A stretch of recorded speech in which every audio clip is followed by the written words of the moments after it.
Good morning बच्चों। चलो आज हम लोग पढ़ेंगे मोल कॉन्सेप्ट। एक्चुअली मैंने इसको एक्सप्लेन कर दिया है पर इस पे कुछ न्यूमेरिकल्स नहीं हुए हैं। पहले तो समझ जाओ क्या होता है मोल कॉन्सेप्ट। देखो मोल का अगर जैसे मैं बात करूं कि मोल का यूज़ क्यों आया, तो देखो जो लेबोरेटरी और साइंटिस्ट ने क्या यूज़ किया कि इसमें तो बड़ी यूनिट का यूज़ नहीं कर सकते, फॉर एग्जांपल किलोग्राम, ग्राम, है ना। तो इसलिए इन्होंने कहा चूँकि गैसियस मॉलिक्यूल्स हैं तो इसमें क्या करते हैं, मोल का यूज़ करते हैं। इसका करते हैं मोल का यूज़। और ऐसा क्यों करते हैं देखो, जैसे सपोज़ करो कि एक एग्ज़ाम्पल दे रहे हैं कि जैसे मैंने कहा कि जैसे 1 रुपए का सिक्का है, समझना 1 रुपए का एक कॉइन है, ठीक है। और सारे कॉइन सेम, जैसे सारे कॉइन का वेट तो क्या होगा, सेम होगा। 1 रुपए के जितने भी होंगे जो एक सेम काइंड के हैं, एक ही तरीके के, तो उसको अगर इस तरीके से 2 4 10 है तो काउंटिंग ईजी होती है। लेकिन अगर ये बहुत ज़्यादा है, लार्ज नंबर, तो इनको क्या करते हैं, बैंक में जैसा सिस्टम होता है, जैसे लिखा हुआ है देखो, fix number of particular coin will always have the same mass. जो फिक्स नंबर का पर्टिकुलर कॉइन होगा उसका मास हमेशा क्या होगा, सेम होगा।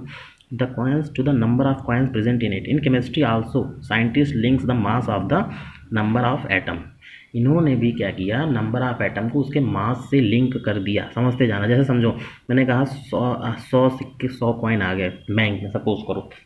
तो तुम्हारे पास 150 आते हैं, बैंक में तो बहुत ज़्यादा नंबर में आते हैं। तो वो उसको कैसे काउंट करेंगे, उन्होंने इसको काउंट करने के लिए क्या किया, उसका वेट कर लिया।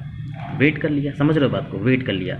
और देखा जिस तरह का जितना वेट होगा, चूँकि सभी कॉइन्स का वेट तो क्या होता है, सेम होता है। तो उन्होंने उस तरीके से उसको बता दिया कि अगर मान लिया 1000 kg आया या 100 kg आया, तो मीन्स उसमें इतने ही सिक्के होंगे, यानी वो इतना रुपया है। तो उससे एक एक रुपये काउंट करने से बहुत ईजी हो गया थोड़ा सा, समझ रहे हो। इसी तरीके से साइंटिस्ट ने भी केमिस्ट्री में मोल कॉन्सेप्ट का यूज़ किया।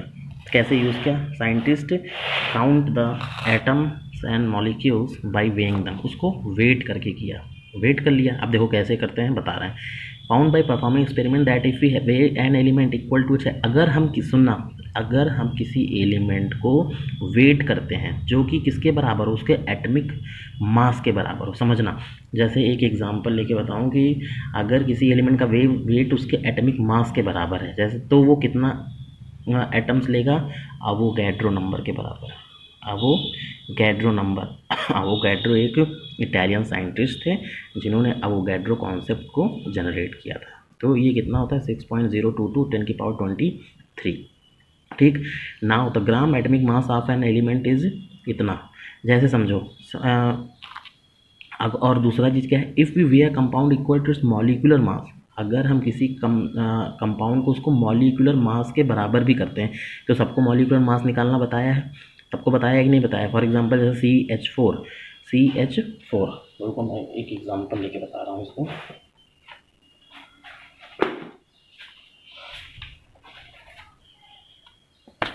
हाँ देखो, जैसे CH4 मॉलिक्यूलर मास हमको निकालना है, तो C का कितना होता है 12 प्लस हाइड्रोजन का 1, कितने एटम्स हैं, 4, एलिमेंट है 4, तो 12 प्लस 4 इज इक्वल टू 16। तो सुनना, मॉलिक्यूलर मास अगर उसके बराबर, if we weigh compound equal to its, अगर हम किसी कंपाउंड को उसके मॉलिक्यूलर मास के बराबर मेज़र करते हैं, तब भी उसमें कितना नंबर रहेगा मॉलिक्यूल का, अवोगैड्रो नंबर के बराबर।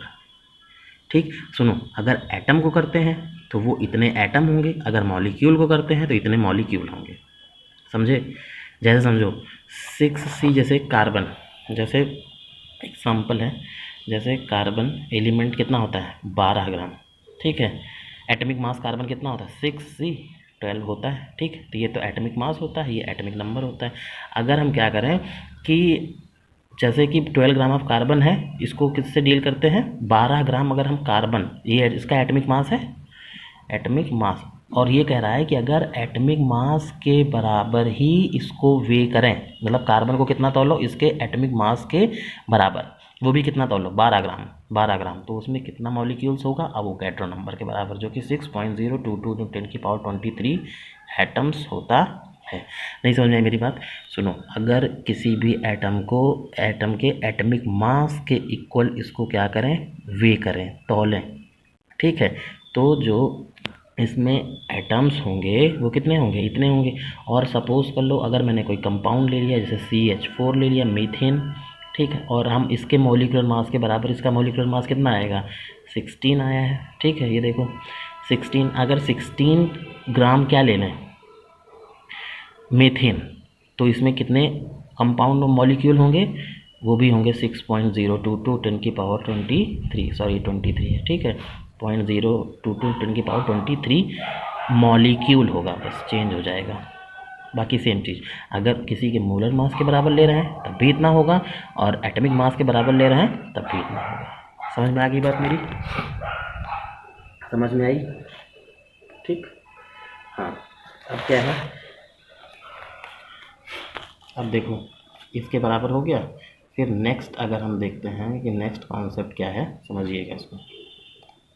तो इस तरीके से हम मोल कॉन्सेप्ट को यूज़ कर सकते हैं। जैसे मैं बताऊं कि मैंने कहा कि सपोज़ कर लो हाइड्रोजन, अगर एटॉमिक मास इसका कितना है 1, अगर 1 ग्राम हाइड्रोजन लेते हैं, 1 gram hydrogen is equal to atom, इसमें कितना एलिमेंट होगा, एटम्स होगा, अब वो गैड्रो नंबर के बराबर 10⁻23। अगर इसका अब जैसे कोई मॉलिक्यूल ले लें, जैसे मान लिया मैंने C2H6 ले लिया, तो इसका मोलर मास निकाल लो, तो कार्बन का 12 × 2 + 1 × 6, 24 + 6 आ गया कितना 30, यानी 30 ग्राम मॉलिक्यूलर, अगर 30 ग्राम एथेन ले लें, एथेन, ठीक है, ये एथेन है, एथेन ले लें तो इसमें भी कितना, इसके इक्वल मॉलिक्यूलर मास के बराबर ले लें तो इसमें भी कितना होगा मॉलिक्यूल 6.022 × 10⁻23।